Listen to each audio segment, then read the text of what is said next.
Yo, salut tout le monde, comment on va? C'est Lord Vendetta avec vous, j'espère que tout le monde va bien et j'espère que tout le monde passe un merveilleux vendredi. Salut à vous tous la famille, une autre vidéo statique, c'est le week-end. Donc avant de commencer les gars, n'oubliez pas qu'il y a toujours le rabais sur le 10 en toilette. En cliquant sur mon lien, vous économisez 50 dollars au lieu de 159 dollars, c'est 109 dollars. Et le lien, il se trouve dans la description sur chacune de mes vidéos. Sinon la famille, je vous conseille fortement d'ouvrir un compte sur Bitro. Sinon, la famille, je vous invite fortement à intégrer le Discord. Énormément de streams privés, énormément d'opportunités, énormément d'informations, d'éducation sur plein de choses, sur plein de sujets différents. Donc, je vous conseille fortement d'intégrer la communauté si vous voulez avancer plus vite et si vous voulez faire de l'argent. Voilà, moyen terme, court terme et long terme. Donc, le lien, il se trouve dans la description sur chacune de mes vidéos. Excusez-moi les gars parce que j'ai vraiment mal à la gorge. J'ai vraiment mal à la gorge parce qu'hier, j'ai fait du grappling. Et quand tu reçois les avant-bras dans la gorge, là, pour défendre, etc., quand la personne elle est au sol, toi, tu es sur elle, elle essaie de défendre. Et j'ai reçu plein de coups à la gorge. Yo, à chaque salive que j'avale me fait extrêmement mal. Yo, extrêmement mal, je te jure, c'est incroyable. Mais je vais essayer de faire mon possible pour faire la vidéo. Donc, premier truc, la famille, un autre problème XRP apparaît. Pas un autre problème, ils veulent dire un autre glitch. Un autre glitch XRP apparaît sur un échange majeur. Donc, c'est quoi le glitch? Ben, c'est de combien le glitch? Voilà, le glitch XRP observé sur crypto.com cette fois-ci. Donc, crypto.com. Et là, on parle de combien le glitch? Ben, c'est de combien le glitch? Tu ne vas pas me parler de 48 sous. C'est quoi le délire? C'est ça le glitch? Ah, voilà, voilà. Non, non, non. Ça sur Atlantis, la dernière fois, il a augmenté de 70% dans le dernier glitch. Il y a plein de glitches où on a vu XRP monter à 34 000 dollars. D'autres glitches où on a vu XRP monter à 5 000. D'autres glitches où on a vu XRP monter à 2 000, 3 000, 7 000. On a vu plein de prix. Plein de prix différents. Mais là, ça parle de glitch sur crypto.com. Mais c'est combien? What the fuck? Ah, c'est ça le glitch? XRP est nommé as Style 1, XRP Style 1. Yo, ça c'est un problème de site web. Ça c'est un problème de site web. Voilà, il y a quelque chose de dans le, tu sais, comment dire, les codes et tout là derrière là quand tu montes un site web. Je pense que vous savez comment monter un site web, la plupart des gens. Et ça c'est ça. Quand tu fais mal les choses derrière les rideaux, bah ça apparaît sur ton site web publiquement, tu vois. Moi, je pensais vraiment ça parlait de glitch. Prix. Yo, ce con-là de Edo Farina, vraiment là, il faut qu'il disparaisse. Il faut qu'il disparaisse. C'est un cancer de la communauté XRP. Vraiment, ce gars-là, il faut qu'il disparaisse. C'est un vieux gars, menteur, il dit n'importe quoi. Et là, maintenant, regarde la preuve. On fait un article sur lui, parce que le mec, je ne sais pas combien de followers il en a plein. Là, on fait un article sur lui, on parle de glitch, les gens stressent, les gens comme oh, oh, oh, oh, oh. Et là, c'est ça le glitch. Vraiment, vraiment, là, vraiment, vraiment. Il y a des choses plus importantes à mentionner, à partager que cette connerie-là. Ripple présente officiellement le stablecoin Ripple USD RL USD. Donc ça, on le sait. Le stablecoin de Ripple, c'est littéralement le RL USD. N'oubliez pas qu'il y avait le Apex, donc c'est l'événement annuel du XRP Ledger. David Schwartz, c'est le CTO, c'est l'animateur de cet événement-là qui est le Apex, XRP Ledger Apex. Donc, il a duré entre le 11 et le 13 juin. Donc là, il a fini. Et dans cet événement-là, on a vu Brad Garlinghouse, David Schwartz qui parle du stablecoin. Ils l'ont littéralement mentionné, le RL USD. Donc là, c'est officiel. C'est vraiment le Real USD. Le RL USD, ça veut dire vraiment Real USD, le vrai dollar. C'est ce qu'ils veulent dire avec le RL USD. Et quand tu comprends pourquoi ils ont choisi RL USD pour le Real Dollar, la vérité, tu aimes le RL USD. Parce que beaucoup de monde, ils ont dit, ouais, mais RL USD, pas beau. C'est pas un joli terme, c'est pas un joli mot. Mais en fait, c'est pour le Real USD. Le vrai dollar, ça fait du sens. C'est cool, j'aime ça. Ripple a officiellement dévoilé Ripple RL USD, confirmant RL USD comme son prochain symbole de trading stablecoin. Donc, le stablecoin de Ripple n'est pas encore sorti. Ils l'ont juste officialisé pendant l'événement comme quoi c'est mort. C'est vraiment le RLUSD. Le stablecoin va sortir. On est sérieux. On est prêt. Blablabla. Bla, bla, bla. Donc là, ils l'ont officialisé. Maintenant, quand le stablecoin de Ripple va sortir? Je pense qu'il va sortir quand la réglementation des stablecoins va être publique. Parce que si Ripple balance son stablecoin maintenant sans la réglementation, ben, c'est comme si tu donnes de la viande à la SEC. Et la SEC, elle ne veut pas lâcher l'affaire avec Ripple. Donc, si Ripple lance son stablecoin maintenant pendant l'affaire juridique, alors la SEC, elle pourrait profiter de ça pour continuer à compliquer l'affaire juridique avec Ripple. Ça, c'est ce que je pense. C'est pour ça que je ne pense pas que Ripple va sortir son stablecoin maintenant. Interrogé sur la question, Garlinghouse a révélé que le stablecoin Ripple s'appellerait RLUSD, le qualifiant avec humour de Real USD. Il a toutefois noté que le terme RLUSD était inspiré de Ripple USD. Ouais, ça c'est sûr. Parce que R, c'est Ripple. L, ben, ça fait partie de Ripple. RL, Ripple. Mais, crois-moi, ils ont pensé à Real USD. Crois-moi, quand ils étaient assis, quand ils essayaient de trouver un mot pour leur stablecoin, crois-moi qu'ils ont pensé à Real USD avant de penser à Ripple USD. Real USD, ça fait plus de sens. Pourquoi? Parce que Ripple, elle a sorti son stablecoin pour ramener plus d'honnêteté, plus de transparence, plus d'honnêteté, plus de transparence dans le marché des stablecoins. Donc, quand tu as des stablecoins à gauche, à droite qui sont émis par des conneries, et quand tu as vraiment une vraie compagnie qui lance son stablecoin et il s'appelle RLUSD, donc Real USD. Donc, si tu veux vraiment utiliser un vrai stablecoin qui est backé par du dollar, ben, utilise le Real USD, tu vois. Parce qu'en utilisant le stablecoin de Ripple, c'est comme si tu utilises le dollar. Tu comprends? Ripple présente officiellement RLUSD. Suite à la révélation du PDG de Ripple, la société a officiellement introduit le terme RLUSD via son site officiel et ses comptes des réseaux sociaux. Yes. Donc, trading du Ripple USD, RLUSD cette année. Donc, d'après ce qu'ils ont dit, il y aura le stablecoin de Ripple qui va être tradé à partir de cette année. Il est important de noter que Ripple USD, RLUSD, désormais annoncé, n'est pas encore en ligne. Ripple prévoit de lancer le stablecoin sur le XRP Ledger et Ethereum avant la fin de 2024. Real USD sera un stablecoin adossé 1-1 en USD, offrant transparence et stabilité au marché. Donc voilà, c'est la stabilité, la transparence, l'honnêteté dans le marché des stablecoins. Et ça aussi, c'est une bonne chose pour nous parce qu'on aura un très bon stablecoin fiable sur lequel on peut stationner notre argent, stationner notre profit. Et ça, c'est une merveilleuse chose, la vérité. C'est une très bonne chose. Parce que beaucoup de monde sont stressés avec USDT. Ah, Mika qui arrive le 30 juin. Est-ce que USDT va toujours rester en Europe ou pas? Les gens stressent.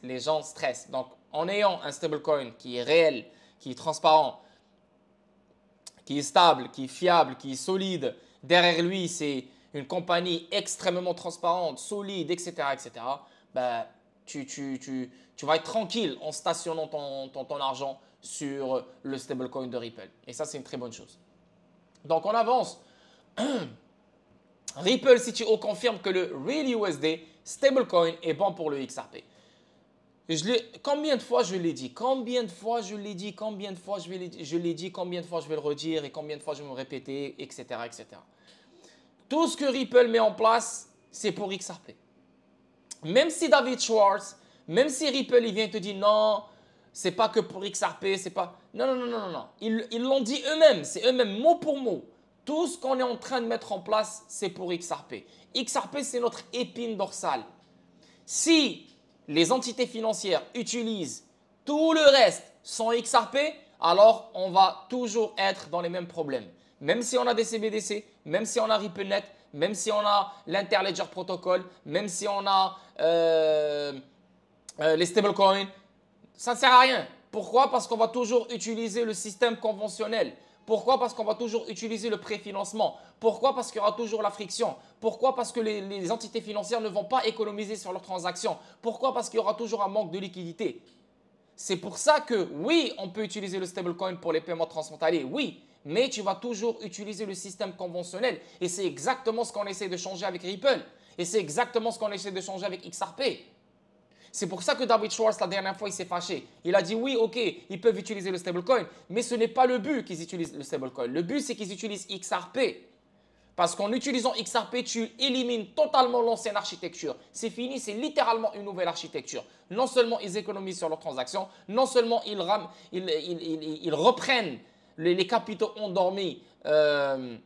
Ils reprennent les capitaux endormis. Non seulement les choses vont beaucoup plus vite, non seulement c'est de la liquidité pour énormément de devises et énormément de corridors, et plein d'autres choses. Donc, le stablecoin de Ripple va compléter l'écosystème du XRP. Et ce n'est pas que le stablecoin de Ripple, c'est tous les stablecoins qui seront émis par des entités financières sur le XRP Ledger. Parce qu'il faut des garanties pour ces stablecoins-là, et ces garanties-là seront des XRP. Et non seulement, et pour de la liquidité à ces stablecoins, pour trouver de la liquidité à ces stablecoins, il faut les AMM. Et dans les AMM, on utilise XRP. Tu comprends? Donc, plein de choses. L'utilisation du XRP, elle est nécessaire. Elle est indispensable. Elle est importante. Toute l'infrastructure que Ripple met en place repose sur XRP. OK? Et pas le stablecoin de Ripple. On avance. Donc, pourquoi le stablecoin est nécessaire? Schwartz a expliqué que l'évolution de l'univers DeFi a démontré l'importance des pièces stables, où les pièces stables sont devenues des outils clés. En sachant que le XRP Ledger accueille la DeFi institutionnelle. Hein? Et comme ce que David Schwartz il est en train de t'expliquer, que la DeFi va main dans la main avec les stablecoins. Regarde Telcoin qui parle de la DeFi et ça va être une banque qui va être la première banque à émettre des stablecoins. Donc DeFi et stablecoin vont main dans la main. Ripple, elle travaille sur la DeFi institutionnelle. Le XRP Ledger intègre des fonctionnalités nativement pour améliorer la DeFi institutionnelle. OK? Grâce au stablecoin, on pourra utiliser ces stablecoins-là qui sont backés par des devises fiduciaires dans des pools de liquidité pour créer de la liquidité pour ces stablecoins, pour faire des règlements, pour faire des paiements inter- et intrabancaires et d'autres choses bien sûr. Le lending protocole, donc on pourra prêter des stablecoins, emprunter des stablecoins, etc., etc. Plein d'autres choses. Moi, je ne suis pas un banquier, je ne peux pas te lister toutes les opérations bancaires qu'ils peuvent faire avec la DeFi institutionnelle. Là, je te donne juste les gros titres. Et les gros titres, déjà là, c'est assez. Il a souligné que si les actifs volatiles sont utiles dans certains scénarios, les pièces stables sont cruciales dans d'autres en raison de leur stabilité. Il a cité la récolte.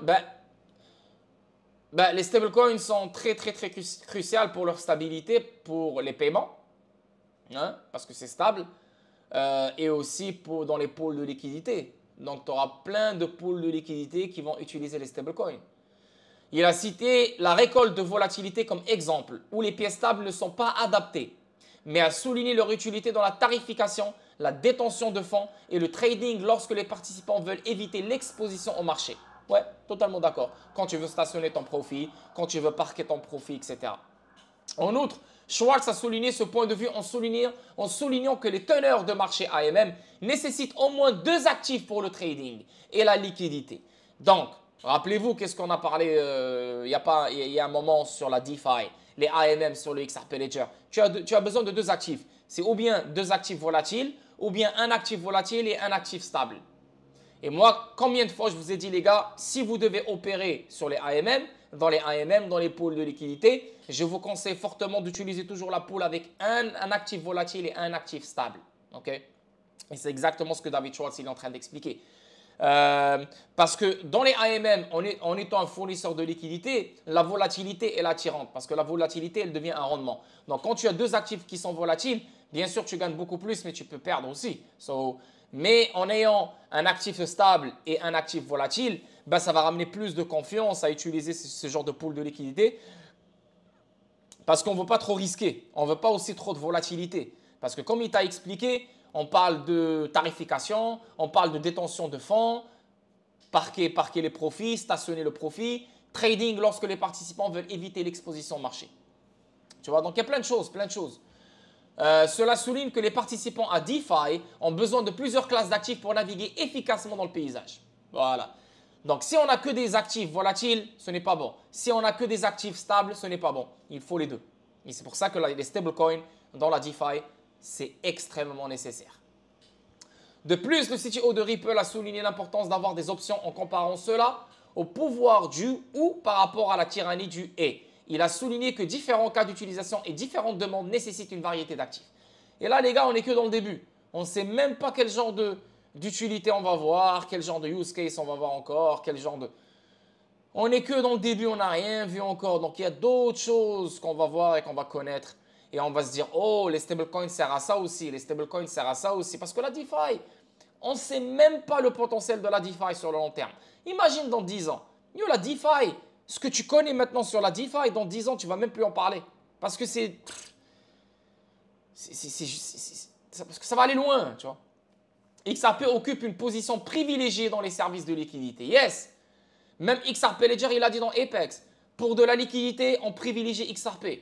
Pour du pathfinding, on utilise XRP. Pour du auto-bridging, on utilise XRP. On favorise XRP. Donc, XRP, il est toujours privilégié dans le XRP Ledger. Ce n'est pas le stablecoin de Ripple qui est privilégié, c'est XRP qui est privilégié. Ce n'est pas le Bitcoin, ce n'est pas Ethereum, ce n'est pas je ne sais pas qui d'autre. C'est XRP, c'est lui qui est toujours privilégié pour plein d'utilités comme auto-bridging, pathfinding, liquidité, règlement et plein d'autres choses. Ok? Et ça va être pareil dans plein de réseaux, dans le monde entier. XRP sera privilégié. XRP va occuper une position privilégiée dans plein de réseaux. Et c'est pour ça que XRP deviendra la monnaie de réserve mondiale sur le long terme. Et c'est pour ça que XRP sera utilisé pour les paiements inter- et intrabancaires universellement, internationalement. OK? Donc, il aura une position privilégiée dans plein de réseaux et dans plein de DLT et dans plein de blockchain. Pourquoi? Parce que de un, on est en train de mettre en place une toile d'araignée, une multi-chain, l'interopérabilité. Donc, XRP peut être partout. Tu comprends ce que je veux dire? Dans ce contexte, Schwartz a noté que XRP occupe une position privilégiée sur le XRP Ledger. Par exemple, la recherche de chemin donne toujours la priorité à la liquidité XRP. Tu vois, donc pathfinding. Pathfinding, en anglais, c'est la recherche de chemin. Donc, pour chercher le meilleur chemin pour déplacer n'importe quelle valeur, on va toujours choisir la liquidité XRP pour déplacer cette valeur dans ce chemin-là. Le pontage automatique, auto-bridging. Donc, pour bridge n'importe quelle valeur, n'importe quel stablecoin, n'importe quel CBDC avec un autre ou n'importe, c'est directement XRP qui se fait utiliser pour le pontage automatique. Garantit que les transactions prennent automatiquement en compte la liquidité XRP. Donc, on parle toujours de liquidité. Liquidité, liquidité, liquidité, liquidité. Et le monde entier est basé sur la liquidité. S'il n'y a pas de liquidité, tout tombe. Liquidité, liquidité, liquidité. N'oubliez pas, on essaie de créer de la liquidité, on déplace de la liquidité et on débloque de la liquidité. On crée de la liquidité grâce au AMM. On déplace de la liquidité dans différents réseaux, ok, à gauche, à droite. Et on débloque de la liquidité en éliminant le préfinancement. Tout a rapport avec la liquidité. Le boss de la liquidité, c'est le XRP Ledger et XRP. Ok? Schwartz a donc conclu que le XRP conserverait son rôle privilégié d'actif relais sur le XRP Ledger. Il a souligné que l'introduction de l'écosystème stablecoin ne changerait rien à cela, mais permettrait plutôt davantage de cas d'utilisation. Donc, le stablecoin de Ripple va ramener plus de cas d'utilisation sur le XRP Ledger. Mais XRP va toujours être privilégié et va toujours être favorisé et va toujours être utilisé pour les utilités qui font l'Internet de la valeur. Le meilleur chemin, pontage automatique, la liquidité, etc. etc. Le PDG de Ripple est d'accord. Le PDG de Ripple, Brad Garlinghouse, qui était également présent avec Schwartz, a souligné que le RLUSD est un ajout complémentaire à l'écosystème XRP global. Encore une fois, je le dis et je le répète, tout ce que Ripple met en place, c'est pour compléter l'écosystème du XRP. Toujours. Et ça, je le dis depuis 2021. Garlinghouse a noté que les initiatives de Ripple sont toujours conçues pour garantir le succès de chacun avec XRP. Yes, tout ce que Ripple met en place, c'est pour garantir le succès du XRP. L'Interledger Protocol, ce n'est pas fait que pour XRP. Mais l'Interledger Protocol, c'est les autoroutes pour XRP. Tu comprends? Donc, on peut déplacer n'importe quelle valeur. N'importe quelle valeur peut circuler dans ce protocole. Il n'y a pas que XRP. Mais c'est des autoroutes pour que XRP se déplace partout. Rappelez-vous que ce que je vous ai montré dans la dernière vidéo statique. Le World Wide Web Consortium, Visa, Mastercard et d'autres banques. Tous sur l'Interledger Protocol. Tu comprends? On avance. Ripple étend son alliance avec la première bourse, la première bourse enregistrée du Royaume-Uni pour tokeniser des millions d'actifs du monde réel sur le XRP Ledger. Donc là, on parle d'une première bourse enregistrée au Royaume-Uni et on parle de Arcax. Arcax, c'est une putain de... C'est un échange cryptographique basé au Royaume-Uni. Et Arcax, ils sont aussi connectés à Hedera. Donc, ce n'est pas que Ripple, mais Hedera aussi. Mais Arcax, dans plein de vidéos, ils le disent eux-mêmes, comme le CEO de Arcax et le PDG de Arcax, il le dit lui-même. Il le dit, d'ici 2025-2026, 30 à 50 trilliards de dollars de valeur sera sur le XRP Ledger. Est-ce que c'est vrai? Est-ce que ça va prendre plus de temps? Est-ce que ça va prendre moins de temps? On s'en bat les couilles. On ne va pas essayer de timer quand le 30 trilliards ou le 50 trilliards va rentrer dans le XRP Ledger. On s'en bat les couilles. Tout ce que je sais et tout ce que tu sais, c'est que le 30 trilliards ou le 50 trilliards va rentrer dans le XRP Ledger et ça, c'est que le début. Donc, si tu penses que 30 et 50 trilliards, c'est beaucoup, on n'est que dans le début. Parce que ce monde digital, la valeur qu'il va créer digitalement, frérot, 100 trilliards, ça va être une joke pour toi. 100 trilliards, ça va être normal. Parce que imagine le monde réel que tu connais, traditionnel que tu connais, imagine-le au complet tokenisé. C'est juste, ton subconscient, ta conscience ne peut pas calculer le nombre d'argent, la somme d'argent de ces actifs tokenisés du monde réel sur les DLT comme le XRP Ledger. C'est impossible que tu calcules ça. Même si tu as tous les outils pour le calculer, tu ne peux pas. Parce que plus on avance, 2 ans, 3 ans, 10 ans, 15 ans, 20 ans, la tokenisation va prendre de l'ampleur, etc., etc. Donc ça va, les DPN vont prendre de l'ampleur, le RWA va prendre de l'ampleur. En fait, on parle de la tokenisation ici. Le RWA, c'est la tokenisation. Donc, si on te parle de 50 trilliards en 2025-2026 et on n'est que dans le début, alors imagine en 2030. Imagine en 2035, 40. C'est incroyable. Bref, Arcax, c'est big. Arcax, c'est quelque chose de très gros. Et ils le disent eux-mêmes, 30 à 50 trilliards de dollars qui va intégrer le XRP Ledger entre 2025 et 2026. Après, on s'en bat les couilles des dates. 2025 ou 2026, on s'en fout. Mais Arcax, elle est en train de tokeniser les actifs du monde réel en utilisant le XRP Ledger. Tu vois? Donc, on parle d'ici l'année prochaine. L'objectif de cette extension est d'apporter une quantité importante d'actifs réels tokenisés. Donc, le but, c'est de ramener une quantité importante d'actifs tokenisés sur le XRP Ledger.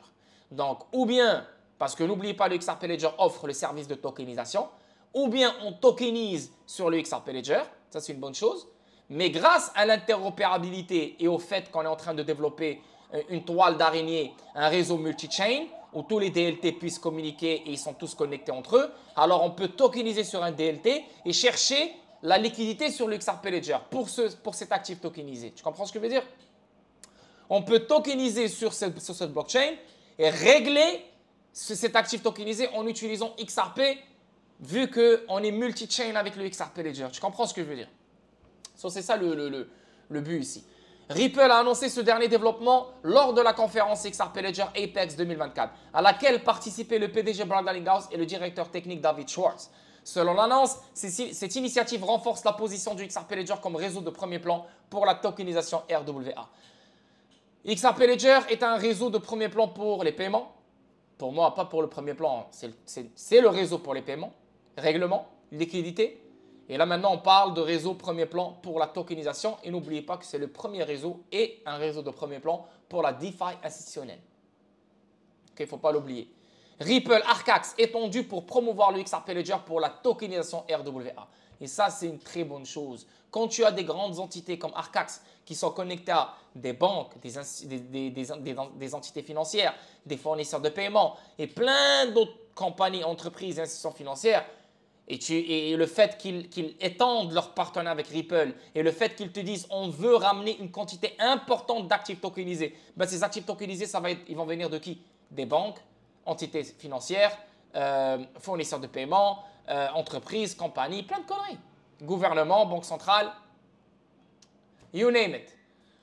C'est big, c'est big, c'est big. Et ça là, juste avec ça seul, tu devrais aller all in.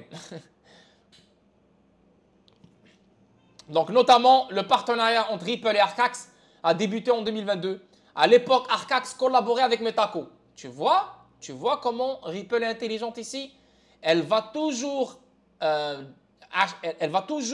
acheter ou se connecter avec les groupes, les grands groupes. Comme par exemple, Metaco, ce n'est pas un groupe. Mais Metaco, c'est un gros service de garde qui est connecté à plein d'autres entités financières. Le fait que Ripple a mis la main sur Metaco, ben regarde comment elle collabore avec Arcax. Parce que Arcax collaborait avec Metaco. Tu vois? Rappelez-vous qu'est-ce que je vous ai montré la dernière fois. Axelar Network. Ils sont connectés à Deutsche Bank, ils sont connectés à Citi. Tu vois? Donc Ripple, elle se connecte à des groupes ou à des entités comme Axelar, comme Metaco. Mais ces entités-là sont à leur tour connectées à des géants. Tu comprends?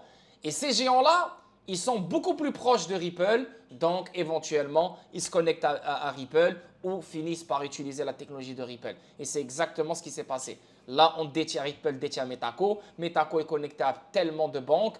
Toutes ces banques-là vont tokeniser leurs actifs. La plupart de ces actifs, pas tous, mais la plupart des actifs seront sur le XRP Ledger.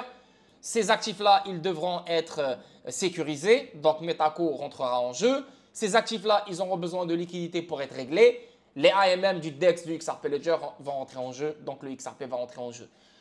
ODL, On Demand Liquidity, si on veut faire des règlements dans différents corridors, etc., ben on va utiliser ODL, XRP, etc., etc., etc. Metaco, une société acquise plus tard par Ripple en 2023, pour fournir des services de conservation d'actifs numériques à ses clients. Arcax est réputé pour ses partenariats avec les plus grandes institutions financières afin de promouvoir la tokenisation RWA. Tu vois? Ils sont connectés à des grandes institutions financières Arcax. Et c'est ce qui est fort. Donc, connecté à des grandes institutions, Arcax offre la tokenisation. Et en plus, c'est un échange dans lequel tu peux trader, échanger, vendre et acheter les actifs tokenisés, si je comprends bien, ou la crypto bien sûr.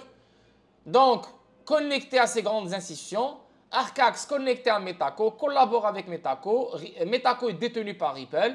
Arcax étant son partenaire avec Ripple, fais le calcul. XRP Ledger, une blockchain publique de niveau 1, dispose de fonctionnalités intégrées telles que la tokenisation. Nativement, elles sont intégrées nativement. C'est pour ça que ces services-là, ces fonctionnalités-là seront toujours beaucoup plus puissantes que n'importe quelle autre fonctionnalité sur DLT ou blockchain. On a la tokenisation nativement implantée, le DEX nativement implanté, les AMM nativement implantés, le Lending Protocol nativement implanté, les oracles nativement implantés, etc. etc.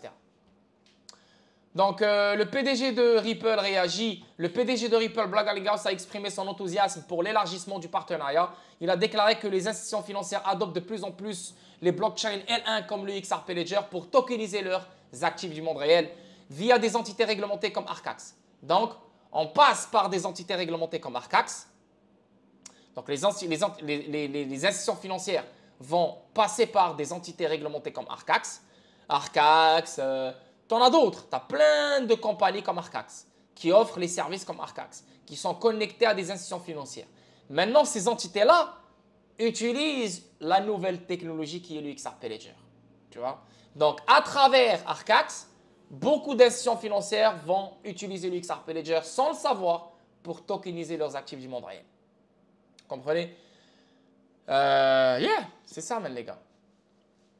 C'est magnifique. Lors de la conférence Swell de Ripple, Rodford a audacieusement prédit que le XRP Ledger traiterait 50 milliards de dollars de valeur tokenisée d'ici 2025.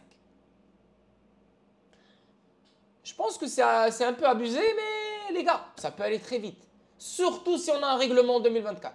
Surtout si on a une fin juridique en 2024. la fin de l'affaire juridique en 2024. Ça ne m'étonnerait pas qu'en 2025, on touche les 50 000 milliards.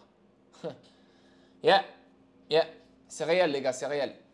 Ripple prévoit de faire pivoter la sidechain XRP Ledger EVM de XLS 38D vers Axelar Bridge cette année. Je vous ai parlé de Axelar juste dans ma dernière vidéo statique. Axelar Network, ils sont connectés, rappelez-vous de ce site web. Je vous ai parlé de ce site web, vous vous rappelez? Axelar Network. Ça a rapport avec l'interopérabilité. Donc, c'est l'interopérabilité entre différentes blockchains. Voilà. L'interopérabilité entre différentes blockchains. Qu'est-ce qu'il a? Pourquoi il bloque? L'interopérabilité entre différentes blockchains. Et Axelar, elle veut connecter le XRP Ledger à d'autres réseaux, d'autres blockchains pour qu'il y ait un meilleur transfert de valeur, etc. etc. Je ne comprends pas pourquoi ça ne marche pas. C'est vraiment bizarre. Ah ok, là ça marche, là ça marche. J'espère que ça marche, parce que là, je ne sais pas ce qu'il a le site. Ah voilà. C'est moi ou le site qui est bizarre? Je pense que c'est moi. Je pense que c'est moi. C'est bloqué, ça marche même plus. Qu'est-ce qu'il a ce site web? Axelar, il est bizarre. Petit moment les gars, petit moment, je suis désolé. Mais je vous ai parlé de ça dans ma dernière vidéo statique. Donc si tu veux vraiment savoir de quoi je parle et c'est quoi Axelar, reviens sur ma dernière vidéo statique et tu vas comprendre. Trusted by leaders, Ledger, Metamask, Mastercard, Microsoft, Onyx, tu vois, JP Morgan, Filecoin, Circle. Yeah man, tu vois, ils sont connectés à plein. Et Citi, Deutsche Bank. Tu vois, c'est pas n'importe quoi là. Et là, on parle d'interopérabilité. C'est ça le mot-clé ici. L'interopérabilité. Je ne sais pas pourquoi ça ne veut pas traduire. C'est vraiment bizarre. Programme d'interopérabilité, tu vois. Une interopérabilité programmable, tu vois. Donc, Axelar is building programmable interoperability. Donc, elle est en train de construire une interopérabilité programmable et elle veut rendre le XRP Ledger interopérable avec différents réseaux, différentes blockchains, différentes DLT, etc., etc. Donc, c'est ça une toile d'araignée, quoi. Voilà, ça, je vous ai parlé de ça. Revenez en arrière si vous voulez comprendre. Donc, je vais enlever ce site web parce qu'il a l'air bizarre. Et là, on va revenir à nos moutons. Donc, la sidechain XRP Ledger EVM sera lancée cette année. N'oubliez pas que les chaînes latérales fédérées peuvent être connectées à n'importe quel réseau. La preuve, la sidechain, elle est connectée à un réseau qui s'appelle Axelar Network.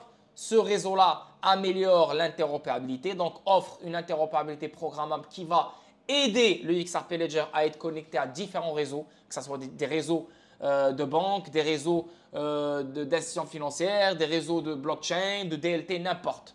Et c'est comme ça qu'on va mettre en place un vrai Internet de la valeur où la valeur peut circuler à gauche, à droite, partout dans le monde entier, en 2 secondes, instantanément, avec la liquidité automatisée nécessaire pour le règlement de ces actifs-là, tu vois, de cette valeur-là. Donc, yeah, c'est ça. Le choix de passer à Axelar est motivé par le besoin croissant d'une solution de pont rationalisée et robuste. L'équipe de Ripple a souligné que la trajectoire générale de l'industrie de la blockchain implique intrinsèquement des écosystèmes multi-chain. Yes, si on n'a pas des écosystèmes multi-chain, alors on a beau avoir la crypto, on a beau avoir des DLT différents, on a beau avoir je sais pas quoi, ben, aucun DLT ne communique avec l'autre, aucun réseau ne communique avec l'autre. Ben, écoutez, même si on a la 4e révolution industrielle, même si on a des nouveaux termes, ben, je suis désolé, on utilise le même squelette. Les DLT ne communiquent pas le même langage, les réseaux ne communiquent pas le même langage, ben, c'est exactement ce qu'on a en ce moment. Les systèmes de paiement ne communiquent pas le même langage et c'est pour ça qu'on a la friction et c'est pour ça que ça paye beaucoup d'argent, etc., etc., etc.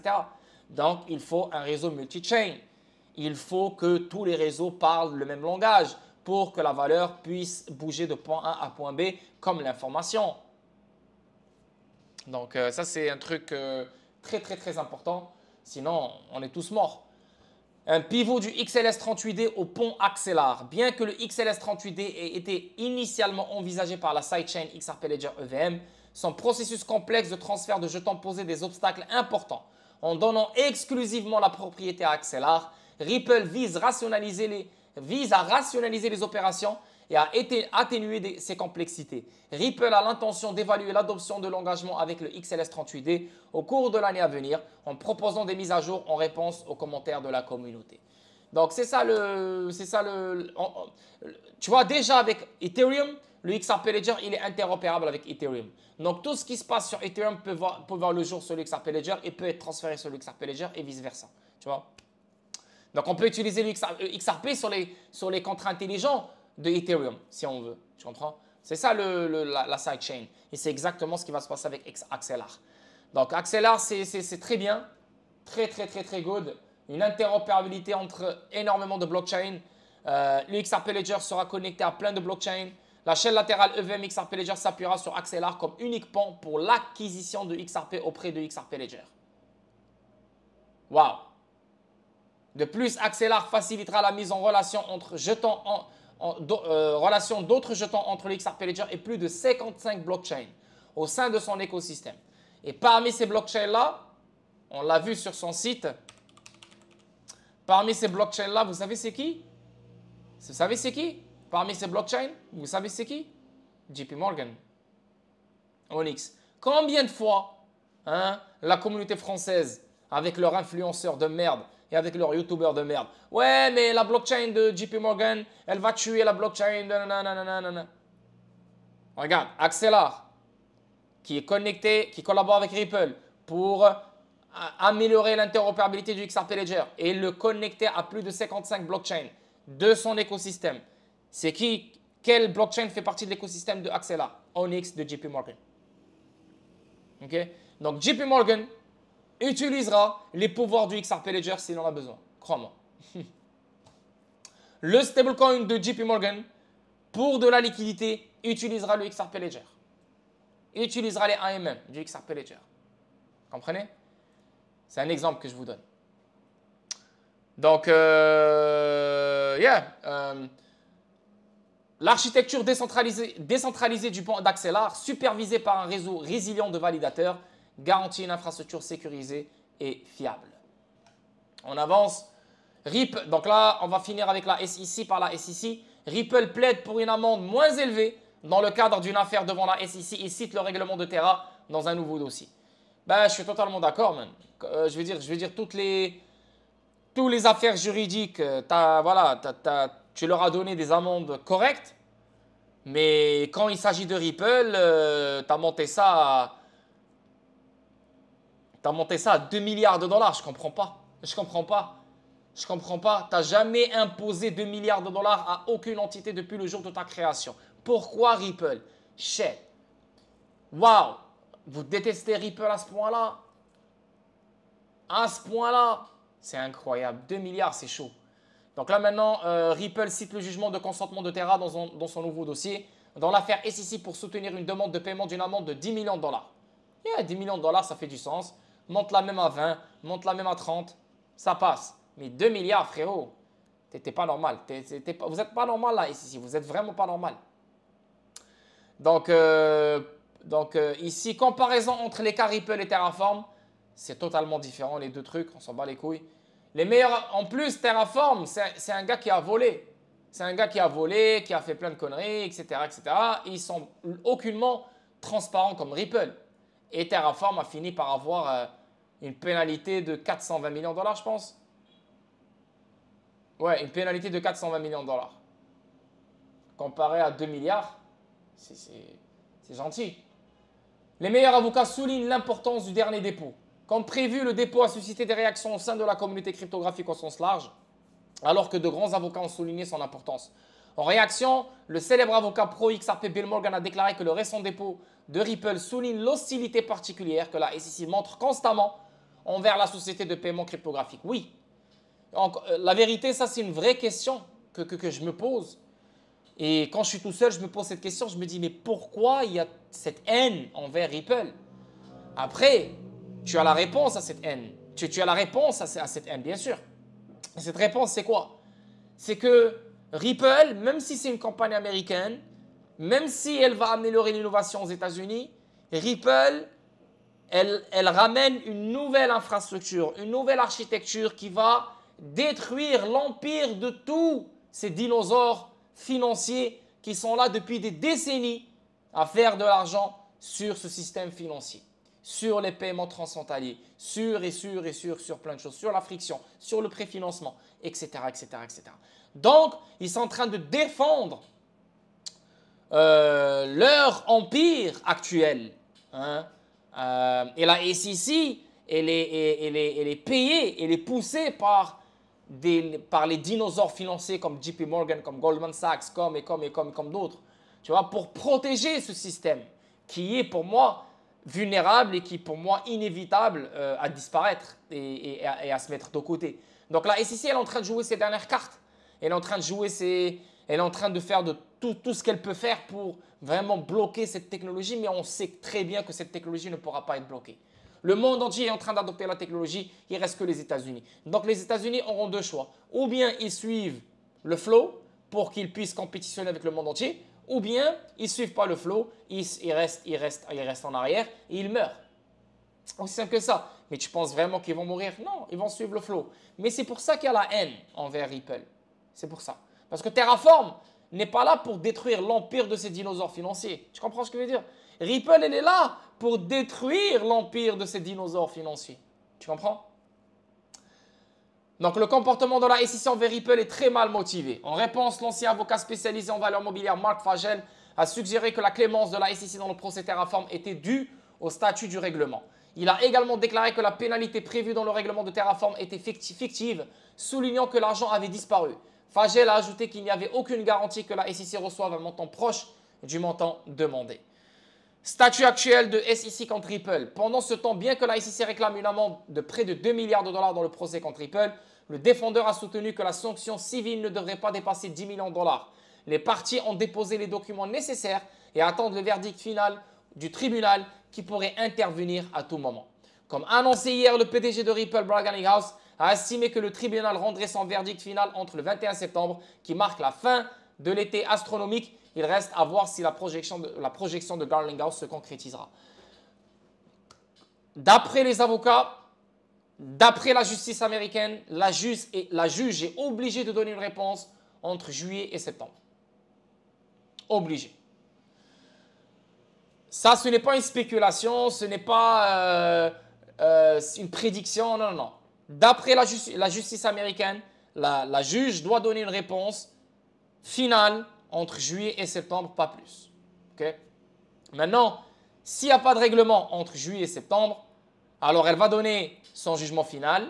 XRP va pomper comme il a pompé quand la juge elle a balancé la clarté sur XRP, mais ce n'est pas encore officiel, mais c'est que la juge qui l'a balancé, mais XRP a pompe directement sur cette nouvelle.